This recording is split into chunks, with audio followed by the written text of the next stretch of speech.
Hello, good thinkers. Welcome to Good Thinking Live.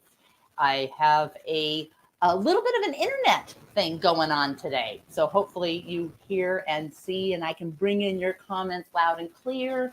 We can share in our good thinking and our 30 minutes to give ourselves time away from what to think so we can work on thinking about our thinking. Focus on how to think. So, you know the drill if you're a regular. If you're new, let us know who you are and where you're from, and know that this is a show about participating. I want to hear from you. This is a conversation. It's not really it's not a lecture. It's not a lesson. It's a conversation. So today we're talking about extreme teaming. How many of you have ever had this idea and you came up with what you thought was an original idea? I mean, that's the definition of thought leader. We talk about thought leadership all the time. But how many of you have ever had an original idea that popped, you thought it was an original idea, so you look it up and you see, oh, someone else has talked about it in a different context. Well, that kind of happened with this idea of extreme teaming. So extreme teaming from a business standpoint, where you pull these teams from even maybe cross companies for standards, or across a company, different functions, and you pull them together for some kind of project. That's extreme teaming in the business context. Ours is extreme teaming. What we're talking about extreme teaming here is in the context of extreme teaming in our own brains. So that's what we're going to do. So welcome. I wonder if we're streaming from LinkedIn, because, Dr. Rutsched, welcome from YouTube. Welcome, regular good thinker here. Let us know who you are and where you're from. Hopefully, this is streaming on LinkedIn. We had a little bit of trouble.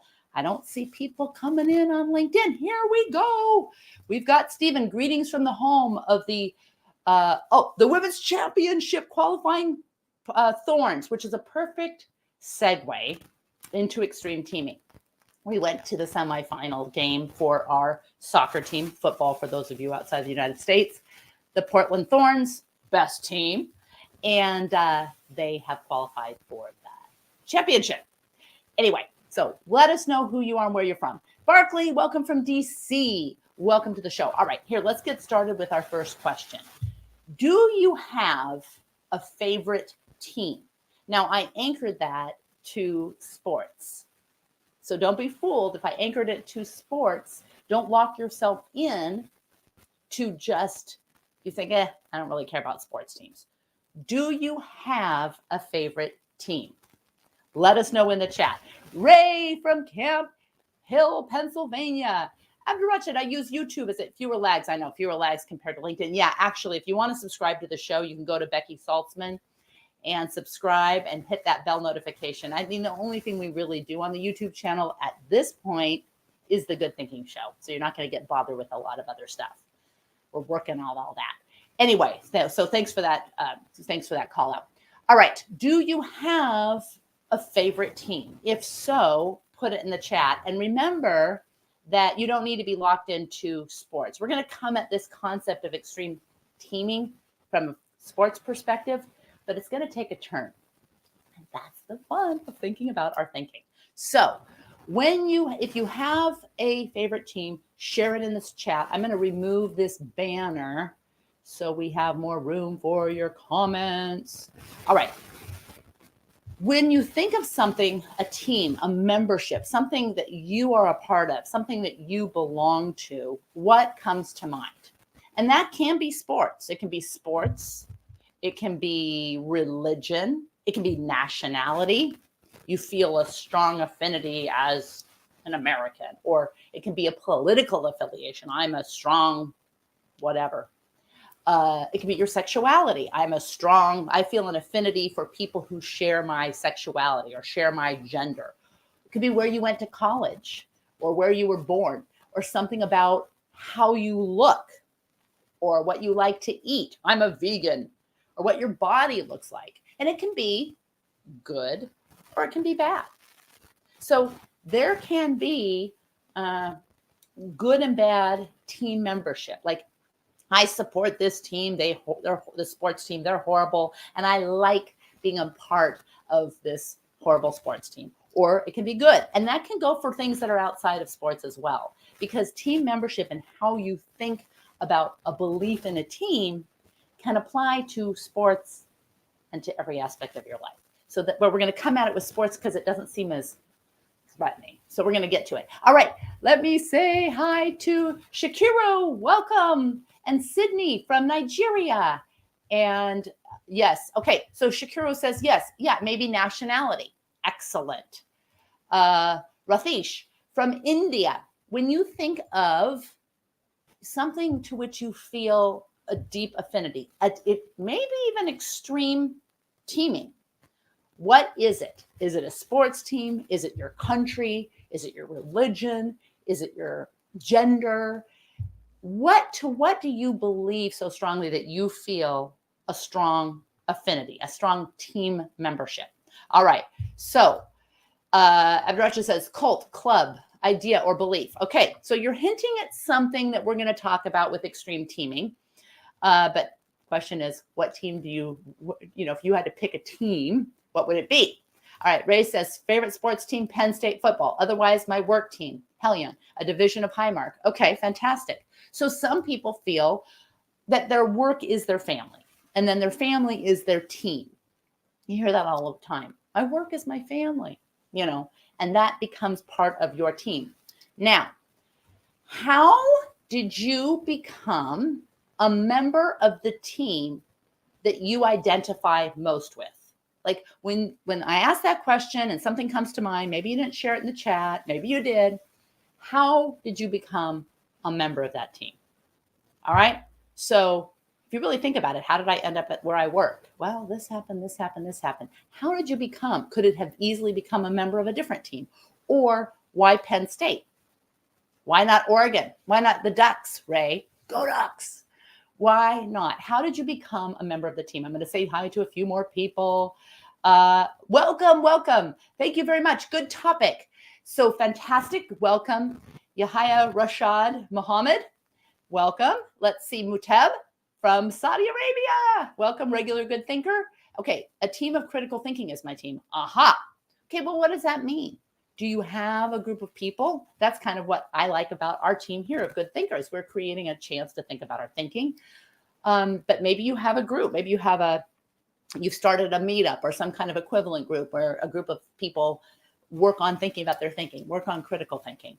So that could be interesting. All right. So how did you become a member of the team? Okay. So Ray, okay, this is great. Ray says, I married into Penn State. Work team was a choice as well. Okay. We're going to get into how much of a choice our team membership really is versus how it feels that it is. Ha.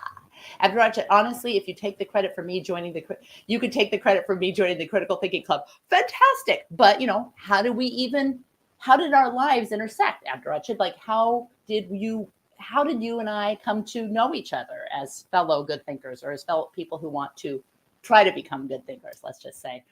All right. So did you choose your team, or is it possible that it was chosen for you? By that, I mean, if you had been born in a different place, in a different time, would you still be a member of this team? And you didn't choose where you were born. You didn't choose when you were born. So then you have to kind of separate your choice in the team from looking at, maybe some of our team membership was really laid out for us, all of the inputs in our lives. And the reason I think that's a good way of framing it is if we move from sports teams to other teams of strong belief. And that's where the dangers, I mean, it's wonderful. Let's talk about the positives to be part of a team. What do you like about being part of a team? Well, I'll tell you, I love when we put on our Portland Thorns scarves and hats and walk down the street, because we walk to the stadium. We lived walking distance to the stadium. So we walk to the stadium and people are like, go Thorns. And we feel this team membership. We wear our team attire to show we're this, we're not that. What team attire do you kind of adopt? Do you wear hats that show your company logo, or jerseys, or t-shirts, or signs in your yard that show your political affinity? Or do you wear the colors of your country when you go out? What kinds of things do you wear or display to show we're us, they're them? All right. So now we're going to ask the next question. If you have your team ideas in mind and you think about the team that you feel the most affinity, just like if this group was taken away, or if I had to root for Penn State instead of the Ducks, how extreme is my membership? So on a scale of 1 to 5, 1 not so extreme, 5 really extreme, like I really feel a member, like I would be one of the ones to fight if there was a bad call or scream at the ref. 1 to 5, how strong is your team? How extreme is your teaming? How extreme is your team membership? Because when team rivalry has often proven to be fatal.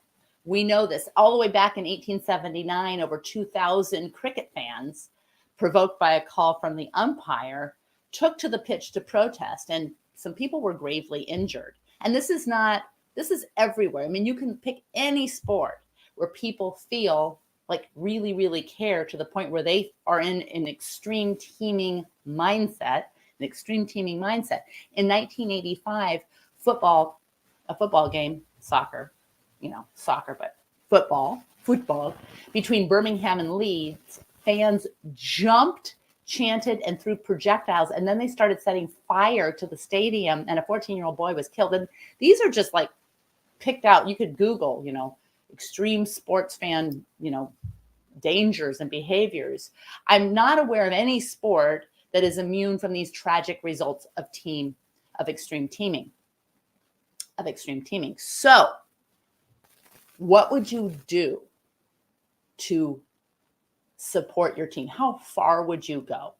So Abdurraja says, interesting whether we choose consciously or the choice was imposed on us because we belong in a certain area or culture. I would argue that because you don't choose the place or timing of your birth, a lot of what happens is based on that. So a lot of things that we think maybe are in our control or in our volition, maybe we don't have such a strong grip on the steering wheel of our lives. But that's a topic. Free will is another topic. But if you could just kind of think about how you arrived at your team membership, like if I hadn't met my wife, if we hadn't moved to Pennsylvania, or if we hadn't moved if I hadn't been born in Portland, Oregon, and we just everyone I knew that my family, we were all Ducks fans, not Beaver fans. So we weren't Oregon State, we were Oregon.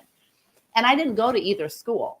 So why do I care that much? I probably don't, but if someone asked me, I'd have to say, go Ducks. All right, Abdurraja says 4.9. Who else wants to admit their extreme teaming? We don't have a lot of people on. Where is everyone today? Where is everyone?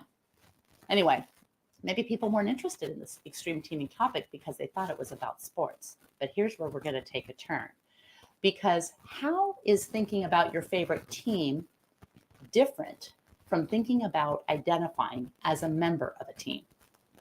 Like when we refer to our team, we'll stay with sports for a second, when they made a great play, is it they made a great play, A, or we made a great play, B? When your team, and by the way, this could be your political team, this could be your something that you strongly believe in so much, that's your team. It could be something even controversial, like in this country, we're in the United States, we're dealing with Supreme Court overruling abortion. So you might think, oh, I'm team pro-choice, or I'm team pro-life, or whatever, and you feel this. So you've attached the team so much to your belief that at some point it fuses with your identity. We see it with sports teams. You are so strongly in support of Manchester United that it feels like it's part of your DNA. And that's where extreme teaming goes off the rails. That's where we need to think about our thinking. When our belief is so strong in our team, in our idea, in a way we look like others and not like other people, the way we think, that it becomes, this belief becomes fused with our identity to the point where we might physically put ourselves out there to be harmed or to harm other people. That's when extreme teaming goes off the rails. So what about when your team makes a bad play? Is it they stink? We stink? How bad does your team have to be to go from we to they? And once it gets fused with your identity, how do you change your mind? All right. So do you have things that you really believe that have become fused with your identity? Meaning now you think that that's who you really are. I really am a Ducks fan. I really am a Democrat. I really am a Republican. I really am a member of this. Not just I believe like this, and I'm going to analyze and see if I can change my mind, but that's who I am. It's in me. I am, that is my identity. Because when you're wearing the gear and when you let it seep in, this is where, how many of you have, because I'm not seeing a lot of participation on the screen, how many of you have taken one of our critical thinking courses on LinkedIn Learning? Now, Abdurrashid says, if I hadn't taken critical thinking courses, so you took some critical thinking courses, and that's why you're here participating and sharing your good thinking with the world, which I love. But where are the streamers from LinkedIn? Am I having a trouble with LinkedIn streaming? Because I'm just getting YouTube. How many of you have taken some of the critical thinking courses? Because if you have, you would know that labels can be easy mental simplifiers. We need labels. She's an engineer. He's a politician. He's a footballer, whatever. She's a CEO. We have labels that we use as mental simplifiers. And this relates to teaming. But when labels become critical thinking killers, it's when we over rely on labels. We lump people together and we ignore circumstances and we ignore nuances between individuals. And that's what happens when you fuse your belief in a team with your identity. So Stephen says, yay, I've taken all of them. Oh, you've been forced to take all of them. You have to take all of them before they're even launched so I can make sure that they are worthy. Abdurrashid, when it comes to teams that are related to winning or losing, the results is finite, whereas teams that have mission statements is different. Good point. That's a really good point. All right. So just because someone is sure of an opinion doesn't mean that they know what they're talking about. We know this because intellectual humility is knowing that we don't know all we think we know. None of us do. So how do you maintain intellectual humility when you have a strong belief that becomes fused with your identity? How do you update your thinking? How do you update your thinking? How many of you consider yourself a member of a group with a disorder, disease, or even just a difference? Something that differentiates you. Like I have a really good friend who survived cancer, and her identity is fused with being a cancer survivor. It's everything she does. It's all the time she spends for work and all the volunteer hours. She's written books. She's organized marches. That is who she is, a cancer survivor. I have other friends who have been diagnosed with different mental health disorders or different health disorders. Let's just stop calling it mental health. It's just health, different health disorders. And that is who she is. That is her identity. All right. So here's the question. Back when I was in graduate school, someone who had schizophrenia, who was diagnosed with schizophrenia, was a schizophrenic. So that was like their identity. I'm a schizophrenic. And then we moved to people first language, where we said, this person has schizophrenia. But now we're at this point where we don't know what is the difference between an identity around something that's a challenge and a disorder. And people say, well, for example, autism. Autism is not a disorder. It is a different way of looking at the world. And other people say, well, if it's not a disorder, then there's not really any kind of incentive to overcome it because it's just a different way of looking at the world. And there's more implications for this than people realize. It's not just like a personal opinion or a way to shift your thinking, because take the Diagnostic Statistical Manual, for example. That's the manual that tells you what constitutes a disorder, and it changes over time. I mean, actually, homosexuality used to be in the DSM back in the day. It's certainly not in there now. So what gets called a disorder changes over time. And there's a lot of a political backstory to this, because the insurance companies, what do you think? Do the insurance companies want things to be called disorders? Yes or no? What do you think?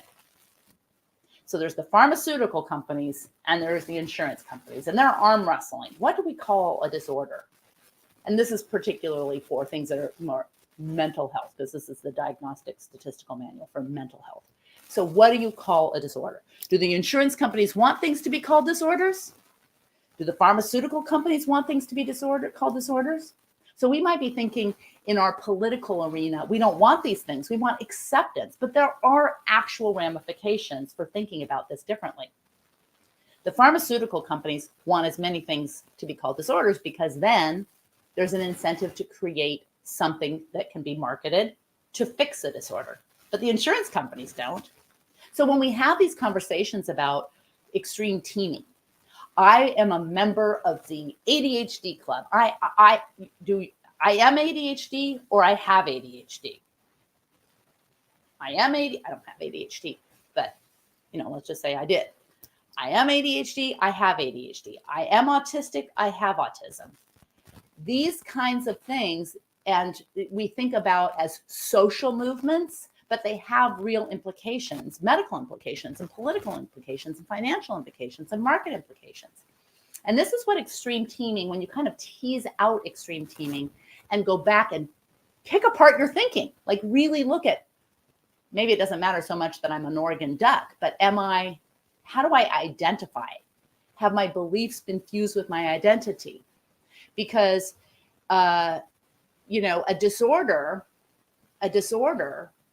is something that can be monetized to overcome. And if it's just a difference, then that can change things. And that's been a big thing with the deaf community. Do you get a cochlear implant and then leave this community? Or do you have to leave this community so there's this whole culture around looking at things that historically have been disabilities or historically have been disorders and trying to look at them differently. These aren't easy things to think about, but they are fun when you think of, you start with sports and you kind of gravitate over to extreme teaming. All right, let's bring in some comments. Okay, so Abdurrahman, first become aware of the strong belief you hold and then perform a test where you extract confirmation bias out of it by looking at the evidence that goes against the belief. Exactly. Confirm, disconfirm. And we're going to get into how to avoid extreme teaming in just a minute. So Barclay, I survived cancer, but it feels more like an experience than an identity. Maybe I feel different if I went through it surrounded by other people who also had cancer. I love that example. What makes one person look at something as an experience and another person consider it as an identity? That's a great question. So how can you avoid the dangers of extreme teaming? Let's just get right into it. Well, first of all, if you feel your identity is being fused with a belief, slow the fusion. What can you do? You feel such affinity for this group of people, for this people who share in this common experience, that you want to make it part of your identity. Well, make your identity less about membership and more about values. Values that you can hold on to through changing belief systems, through all kinds of things, values that are important to you. So I'm a conservative could be it could be thought of as a value, but what are you conserving? What are you conserving? That's less of a value because it's been a label that has been put on a bunch of things. I'm a member of this team or this group. So create your own set of values, because our identification with teams happens, and there are way too many factors that are outside of our control that put us onto this team to begin with. So what are some values? Some values could be care, or values could be fairness. Now, someone on a completely opposing team could also have the same value, could have the value of fairness or care or sanctity or respect for authority. You put those values in place, and then you can actually share those values with people that are on the complete opposite team, because how you achieve those values can be a matter of debate and updating. You allow yourself the flexibility. You keep your eye on the goal of the value, and then you can be more open to how you achieve those values. And that's how you find common ground with people who are on different teams. You may share the same value. It's just a matter of how you get there. And you can debate that, because the value you hold. But if you put the road to getting there as part of your identity, then you can't update. So does that make sense? Let me know if you have any questions about that. All right. So how do you support the same sports team as your parents? I don't know. How many of you are in the same political party as your parents? How many of you live in the same country that you were born in, the same city that you were born in? I actually live in the same city I was born in. I mean, I've moved away. I've been to other places. I've lived in other places, but I'm back. I'm back. So my values aren't Portland. Okay. My values aren't Portland. Maybe my values are something that maybe it's connection to family. Maybe I'm just being lazy and I just home on back to where I was born. I don't know. So make your identity about your values, not about your team. Number 2, identify your principles, your own values that you want to live by. I mean, this is kind of similar, but when you realize that some of the things that you've identified as were not chosen for you, and then you make your values, this is the same kind of thing. So that's number 2. Think of labels as a collection of beliefs, not as your identity. That's technically number 2. So think of labels as a collection of beliefs, not your identity. If we are all supporters of a movement, that's a collection of beliefs. It doesn't have to fuse with your identity. So and this leads to the second to the last point and the last question. So remember, this is for good thinking. This is for good thinking, which is, if you find someone who you think is wrong, do you think that it's your job to prove it or win your case or come out ahead in the argument? So like, someone's on a different team. Do you need to do the mental equivalent of storming the stadium or storming the pitch? Or is it your job to understand more deeply? A or B? When you find someone that you are like on a different team, and how can they even think that? Is it your job to try to convince them? Or is it your job to try to understand? A or B? And here's the second to last question. And this is really the 3 Ps. This gets to the heart of how you can avoid the dangers of extreme teaming. And it's easy. It's hard, but it's easy to remember and hard to implement. Ready? There are 3 Ps. There is politicking, there is preaching, and there is prosecuting. Politicking, preaching, and prosecuting. The 3 Ps. So when you think back on your extreme team, and if you want to, you can start with sports because it's easier. But then you got to get to some of the things that are a little bit more snarky and a little bit more controversial. Politics, religion, all the things, sexuality and gender, and all the issues that we see, mental health, physical health, all the things that we see, these kind of things boiling. Do you spend more time politicking where you think, I've got this team, this group of people I'm trying to curry favor with, so I've got to go campaign and show support and approval, allyship, whatever, politicking, like getting people who know you're part of this team, really getting full acceptance onto this team. Nothing wrong with it. Nothing wrong with it. These are the 3 Ps. It's just a matter of degree. Do you spend more time politicking B, do you spend more time preaching, telling people what they should think or say? This is how you do it. This is what you should be doing. You're not like me, but you don't understand. This is what you're doing. Now, preaching is important too, because we've got to, you got to show people your point of view. You've got to, maybe that's something we do. You spend more time politicking or preaching.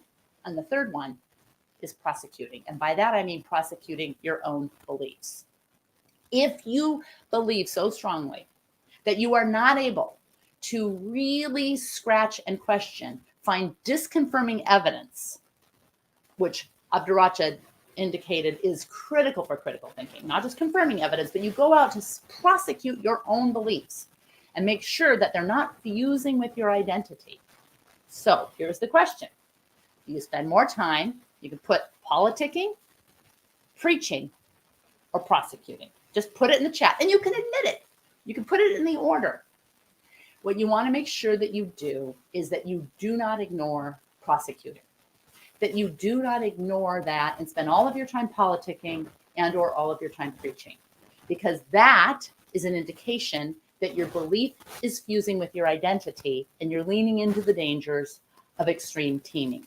Most of us have a strong desire to be a member of a team. It's tempting to fuse those beliefs with our identity, with who we are. But once a topic engages our identities, it's hard to prosecute. It's hard to change your mind when beliefs fuse with your identity, because you have to tear out a little bit of yourself. So make sure that you prevent that tight fusion from happening in the first place. Thanks. I'm going to bring in some comments for the last minute. Trade to understand. B, Michael. Hey, Michael, first seek to understand. Abdurrachid, try to understand. Michael says prosecuting. Okay, if that's true, I'm going to give you rubber chicken. And Abdurrachid, what are the consequences of extreme teaming? Aha. Consequences of extreme teaming. Anyone want to answer that? As we finish up, go ahead and put in the chat, what are the consequences of extreme teaming? I think you can go on Twitter, Facebook, sometimes LinkedIn, and see a little too much politicking and a little too much preaching, and not enough questioning, not enough prosecuting. So let's go out there and be prosecutors. Have a great week.